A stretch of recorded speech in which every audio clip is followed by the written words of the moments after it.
ಅಲ್ಲೂ ಕೂಡ ವ್ಯವಸ್ಥೆಗಳಿದೆ, ಹೆಚ್ಚುವರಿ ಬಸ್ಗಳನ್ನ ಹಾಕಲಾಗಿದೆ.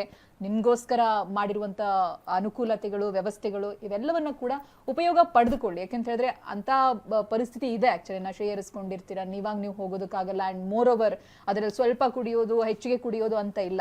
ಒಮ್ಮೆ ನೀವು ಮದ್ಯಪಾನ ಮಾಡಿದೀರಾ ಅಂತ ಹೇಳಿದ್ರೆ ಡ್ರೈವ್ ಮಾಡೋ ಹಾಗೆ ಇಲ್ಲ. ಸುಮ್ಮನೆ ಮತ್ತೆ ಕಿರಿಕಿರಿ ಆಗುತ್ತೆ. ನೀವು ಅಲ್ಲಿ ಹೋಗ್ತಾ ಇರ್ಬೇಕಾದ್ರೆ ಡ್ರಂಕ್ ಅಂಡ್ ಡ್ರೈವ್ ಟೆಸ್ಟ್ ಎಲ್ಲಾ ಕಡೆನೂ ಮಾಡ್ತಾರೆ. ಟೆಸ್ಟ್ ಮಾಡಬೇಕಾದ್ರೆ ಸಿಕ್ಕಾಕೊಂಡ್ರೆ ನೀವು ಮತ್ತೆ ಮುಂದಕ್ಕೆ ಹೋಗೋದಕ್ಕಾಗಲ್ಲ. ಸೊ ಈ ರೀತಿಯಾಗಿ ಸಮಸ್ಯೆಗಳು ಮಾಡ್ಕೋಬೇಡಿ. ಯಾಕೆಂತಂದ್ರೆ ವ್ಯವಸ್ಥೆ ಮಾಡಿದ್ದಾರೆ, ಹಾಗಾಗಿನೇ ಇಷ್ಟೊಂದು ರೆಸ್ಟ್ರಿಕ್ಷನ್ಸ್ ಇರೋದು. ನಿಮ್ಮನ್ನು ಸೇಫ್ ಆಗಿ ಮನೆಗೆ ಕಳಿಸೋದಕ್ಕೆ ಪೊಲೀಸ್ ಇಲಾಖೆಯಿಂದಲೇ ಎಲ್ಲಾ ರೀತಿಯಾದಂಥ ವ್ಯವಸ್ಥೆಗಳಾಗಿದೆ ಅಂತ ಹೇಳಿದ್ರೆ ನೀವು ಡ್ರಂಕ್ ಅಂಡ್ ಡ್ರೈವ್ ಮಾಡುವಂತ ಪ್ರಮೇಯನೇ ಬರೋದಿಲ್ಲ.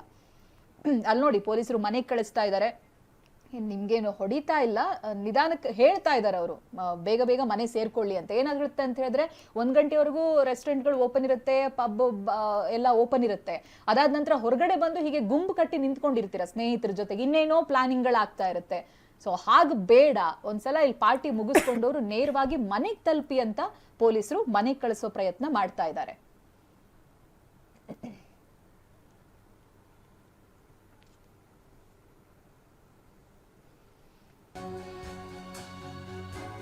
ಹೊಸ ವರ್ಷಕ್ಕೂ ಮುನ್ನ ಅಂಗಡಿಗಳಲ್ಲಿ ಅಗ್ನಿ ಅವಘಡ. ಕಟ್ಟಡದ ಇತರೆ ಅಂಗಡಿಗಳಿಗೂ ಬೆಂಕಿ ಹಬ್ಕೊಂಡಿದೆ. ದಕ್ಷಿಣ ಕನ್ನಡ ಜಿಲ್ಲೆ ಬಂಟ್ವಾಳದ ವಿಟ್ಲಪೇಟೆಯಲ್ಲಿ ಆಗಿರುವಂತಹ ಘಟನೆ ಇದು. ಶಾರ್ಟ್ ಸರ್ಕ್ಯೂಟ್ನಿಂದಾಗಿ ಅಗ್ನಿ ಅವಘಡ ಸಂಭವಿಸಿರುವ ಶಂಕೆ ಕೂಡ ವ್ಯಕ್ತವಾಗಿದೆ.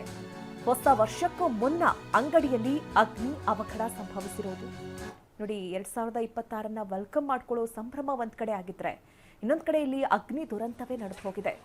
ಅಂಡ್ ಈ ಸಮಯದಲ್ಲಿ ಜನ ಸೇರಿದ್ದಾರೆ ಅಂತ ಹೇಳಿದ್ರೆ ಅತ್ತಿತ್ತ ಈ ಆಚರಣೆ ಮಾಡೋದಕ್ಕೆ, ಸೆಲೆಬ್ರೇಷನ್ಗೆ ಅಂತ ಬಂದಿರೋರು ಸೊ ಅಲ್ಲೇ ನಿಂತು ನೋಡ್ತಾ ಇದ್ದಾರೆ. ನಿಜಕ್ಕೂ ಶಾಕಿಂಗ್ ಇನ್ಸಿಡೆಂಟ್ ಇದು. ಈ ರಾತ್ರಿಯಲ್ಲಿ ಶಾರ್ಟ್ ಸರ್ಕ್ಯೂಟ್ ಆಗಿ ಇಡೀ ಅಂಗಡಿನೇ ಹೊತ್ತಿ ಉರಿತಾ ಇದೆ. ಅಂಡ್ ಇನ್ನೊಂದು ಡೇಂಜರಸ್ ವಿಚಾರ ಅಂತ ಹೇಳಿದ್ರೆ ಅದು ಅಕ್ಕಪಕ್ಕದ ಅಂಗಡಿಗೂ ಕೂಡ ವ್ಯಾಪಿಸ್ತಾ ಇದೆ. ಅಕ್ಕಪಕ್ಕದಲ್ಲಿ ನೋಡಿ, ಅದೇನು ಗ್ಯಾಪೇ ಇಲ್ಲ, ಪಕ್ಕನೇ ಶಾಪ್ಗಳಿದಾವೆ. ಇದೀಗ ಬೆಂಕಿ ಹೊತ್ಕೊಂಡಿರೋದು ಯಾವ ಶಾಪ್ ಅಂತ ಗೊತ್ತಿಲ್ಲ. ಅಕ್ಕಪಕ್ಕದಲ್ಲಿದ್ದಂತಹ ಬಾಟಲ್ಸ್ಗಳು, ಕಪ್ಪುಗಳನ್ನೆಲ್ಲ ಚದರಿಸ್ತಾ ಇದ್ದಾರೆ. ಯಾಕಂತ ಹೇಳಿದ್ರೆ ಪ್ಲಾಸ್ಟಿಕ್ಕು, ಪೇಪರ್ಗಳಿದ್ರೆ ಇನ್ನಷ್ಟು ಬೆಂಕಿ ಹೊತ್ಕೊಳ್ಳುತ್ತೆ. ಹಾಗಾಗಿ ಹೊತ್ತಿ ಉರಿತಾ ಇದೆ ಅಂಗಡಿ. ಶಾರ್ಟ್ ಸರ್ಕ್ಯೂಟ್ನಿಂದ ಹೀಗಾಗಿರ್ಬೋದು ಅಂತ ಶಂಕೆ ಇದೆ. ಹೊಸ ವರ್ಷದ ಹೊಸ್ತಿಲು ಇವಾಗಷ್ಟೇ ಕೌಂಟ್ ಡೌನ್ ಮುಗೀತು, ಹೇಳ್ತಾ ಇದ್ವಿ. ಆಗ್ಲೇ ಒಂದು ಅಗ್ನಿ ಅವಘಡ ಆಗಿದೆ. ವಿಟ್ಲಪೇಟೆ, ದಕ್ಷಿಣ ಕನ್ನಡ ವಿಟ್ಲಪೇಟೆ ಆಗುತ್ತೆ. ಇಲ್ಲಿ ಅಂಗಡಿ ಹೊತ್ತಿ ಉರಿತಾ ಇದೆ. ತುಂಬಾ ಡೇಂಜರಸ್. ಆಗ್ಲೇ ನಾವು ನೋಡ್ತಾ ಇದ್ವಲ್ಲ, ನೀವು ದೃಶ್ಯದಲ್ಲೂ ಗಮನಿಸಬಹುದು.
ಹ್ಯಾಪಿ ನ್ಯೂ ಇಯರ್ ಅನ್ನ ಹೇಳ್ತಾ ಇದೀವಿ. ಎಸ್ ಹೌದು ಚೈತ್ರ, ಈ 2026 ನಾವು ಕೂಡ ಇವರ ಸಂಭ್ರಮದ ಜೊತೆಯಲ್ಲಿ ವೆಲ್ಕಮ್ ಡಾನ್ಸು, ಕುಣಿತ ಎಲ್ಲ ನೋಡ್ತಾ ಇದ್ರೆ ನಿಜಕ್ಕೂ ಇಲ್ಲಿ ಕೂತ್ಕೊಂಡು ನಾವು ಕೂಡ ಅಷ್ಟೇನೆ ಎಂಜಾಯ್ ಮಾಡಿದ್ದೀವಿ. ಅಂಡ್ ಮತ್ತೊಮ್ಮೆ ಹ್ಯಾಪಿ ನ್ಯೂ ಇಯರ್.